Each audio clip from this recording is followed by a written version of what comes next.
Ya estamos de vuelta y saludo a mi querida Marta Lamas. Marta, ¿cómo estás? Hola, un poquito triste, pero bien, gracias. Ahora nos van a contar por qué. Mauricio, ¿cómo estás? Pues igual que Marta, pero con el gusto de verles. Y veo Oye, que Marta y yo nos pusimos de acuerdo con la camisa. sí, con la camisa y con el tema que no es común, pero empezamos contigo, Mauricio, para que nos cuentes por qué y entendamos por qué los dos dicen que se sienten un poco tristes este día. El 13 de junio, o sea, apenas hace unos días, murió Ludolfo Paramio.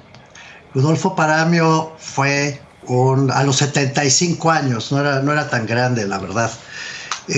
Fue un intelectual español, un gran teórico de la socialdemocracia general, europea, iba yo a decir, pero de la socialdemocracia, uno de los grandes del tema en el mundo entero. Conocedor de América Latina, con un detalle que daba miedo, la verdad. Cuando hablabas con Paramio era muy impresionante porque estaba al día, pero al día de cada uno de los países de América Latina, y estaba al día también de lo que iba pasando con la democracia en general de Europa también. Él fue profesor universitario durante toda su vida y al mismo tiempo fue un gran colaborador del Partido Socialista Obrero Español. Él empezó su trabajo en el PSOE y en el socialismo democrático con Alfonso Guerra, que era, como sabes, el personaje, digamos, político más importante junto con Felipe González. Paramio era el que escribía las ponencias de aquel congreso, el PSOE que gobernó España 12 años con Felipe González a la cabeza. Por cierto, Alfonso Guerra decía que ellos estaban en la cocina mientras Felipe González servía los platos en el comedor. Ok. ¿No? Y fue la verdad una época pues muy importante para España. Paramio dirigió, por otra parte, la Fundación Pablo Iglesias del PSOE y luego estuvo trabajando con Rodríguez Zapatero como jefe de departamento de análisis de políticas públicas del gobierno español. Es decir, estuvo muy cerca del mundo intelectual y nunca dejó, sin embargo, de militar en el socialismo democrático. Te confieso que yo le tengo a Paramio un afecto muy grande y muy especial porque, entre otras cosas, pues fue mi director de tesis, querido mira. Mario. Okay. Y tuvimos una amistad muy cercana, muy cálida con Carmen Martínez Ten, su mujer, con sus hijos Alicia y Jorge. Por cierto, yo conocí a Paramio por recomendación de Rolando Cordera, porque ya desde los años 80 Paramio estuvo siempre muy vinculado también con la izquierda democrática pensante de México. Así es, pero con la ecuatoriana y con la brasileña y con la argentina y con América Latina, te digo que era impresionante, la verdad. Y bueno, pues muchos nos fuimos a estudiar con Paramio, más que a España, la verdad es que con Paramio, para tratar de entender el fenómeno socialdemócrata que hasta la fecha nos corre por las venas, y en buena medida porque Paramio nos lo enseñó, nos lo inoculó, deja de ponerlo así, y nunca lo hemos tenido en México. Por eso nunca hemos tenido socialdemocracia en México, pero ese es otro debate.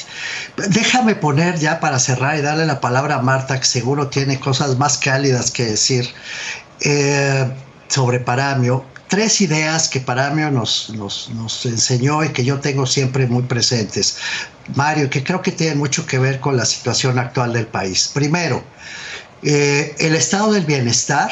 Hay un libro maravilloso que ya citaba Marta hace un rato que se llama Tras el diluvio, lo publicó en 1988. Y ya desde entonces Paramio identificaba, antes que Piketty, dicho sea de paso, pero mucho antes que Piketty, lo que se ha discutido ahora con Oxfam, etcétera, que la clave del estado del bienestar está en el sistema fiscal. Él decía, los países tienen el estado del bienestar que se pueden pagar.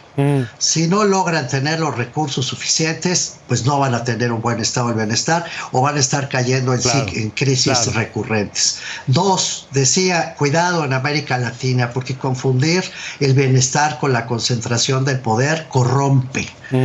Y esto es muy importante. Si la corrupción corroe al estado del bienestar y corroe a la socialdemocracia hasta convertirla en otra cosa. Sí. Y finalmente, la democracia, cualquier democracia, es tan fuerte como la solidaridad de las personas que habitan en un país. Wow. Sin solidaridad es difícil que haya una democracia consolidada.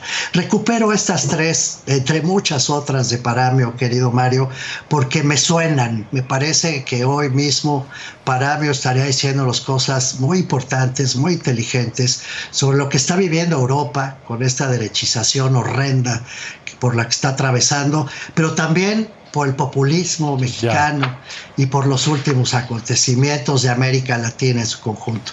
Yo creo que Paramio merece descansar en paz, querido Mario. Me parece muy interesante, desde mi ignorancia, que confieso que reconozco, que una persona con este peso sea tan relevante para dos personas a las que admiro y quiero como ustedes dos, y ver el peso que tuvo en su formación, ¿no? En diferentes momentos, pero la manera en la que se expresan, ahorita lo platicamos con Marta, ahorita lo vamos a hablar al aire también, pero me parece muy interesante, ¿no? Porque es un hombre que estoy seguro que no soy la única persona que nunca había escuchado y que me sorprende ver lo importante que fue en el plano de las ideas, pero también incluso, Marta, hasta en lo personal.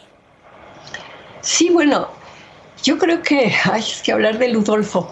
Ludolfo era un año más chico que yo, para empezar. Yo lo conocí cuando me fui a vivir a España. Yo vivía en Barcelona, él vivía en Madrid y una amiga nos puso en contacto. Su mujer Carmen es muy feminista y estaba además metida en la lucha del aborto, entonces teníamos ahí una cuestión de comunicación, ¿no? Y cada vez que iba yo a Madrid me quedaba en su casa, era muy generoso y muy hospitalario los dos. Pero además, cuando yo regreso a México en 1985, que yo voy a regresar en julio, a mí Ludolfo me da un artículo que se iba a publicar, se publica ese año en la revista Nueva Sociedad, con el título de Lo que todo marxista vulgar debe saber sobre el feminismo. Es un artículo espectacular, que además sirvió muchísimo como palanca para que las feministas que estábamos, digamos, en un ambiente de izquierda, ¿no?, tuviéramos argumentos con estos compañeros.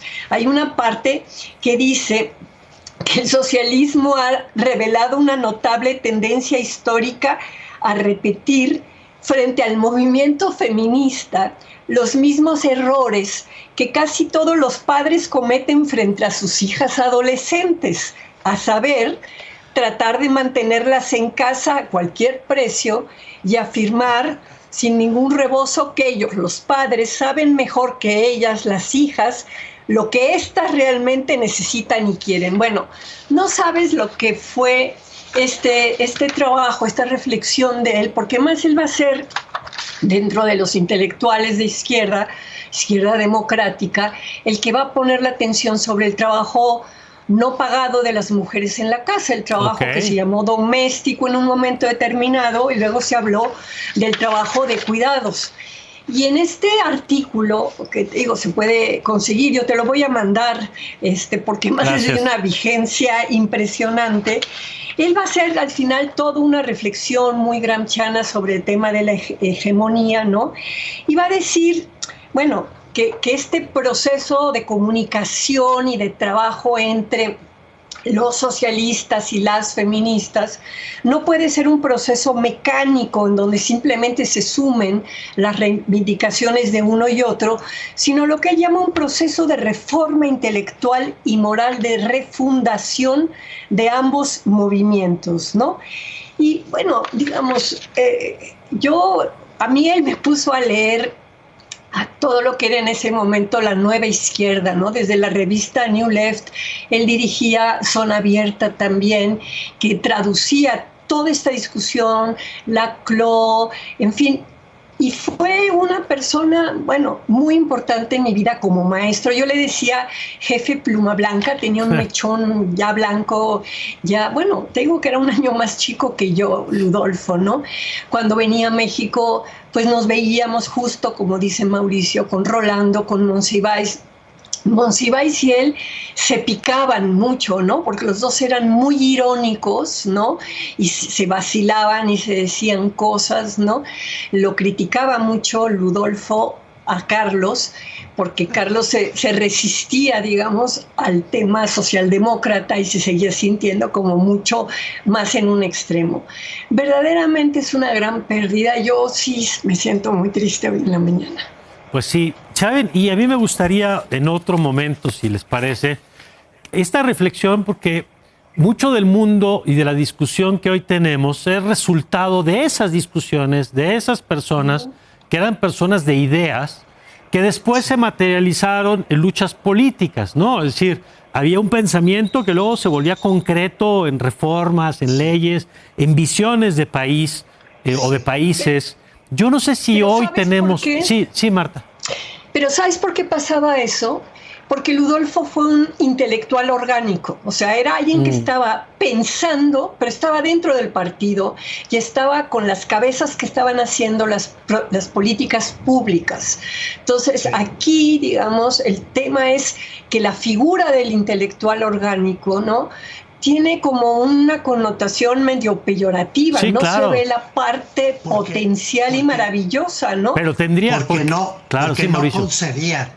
Porque no concedía. Eso es muy interesante. Siendo un intelectual orgánico, nunca concedía, digamos, la derrota del pensamiento o de los grandes ideales de la socialdemocracia. Se peleó muchas veces con su propio partido por eso. Bueno, que es interesante. Se salió. Perdón, nunca se salió, digamos, se peleaba, pero se quedaba allí para dar la batalla y además él fue fundamental en la formación de cuadros, ¿no? Para él era muy importante el tema del conocimiento y le molestaba el antiintelectualismo, ¿no? Que de repente hay grupos que se sienten detentadores de la verdad y que están totalmente cerrados al conocimiento y a oír otras voces, ¿no? Que ese es, yo creo que uno de los retos de nuestro tiempo, ¿no?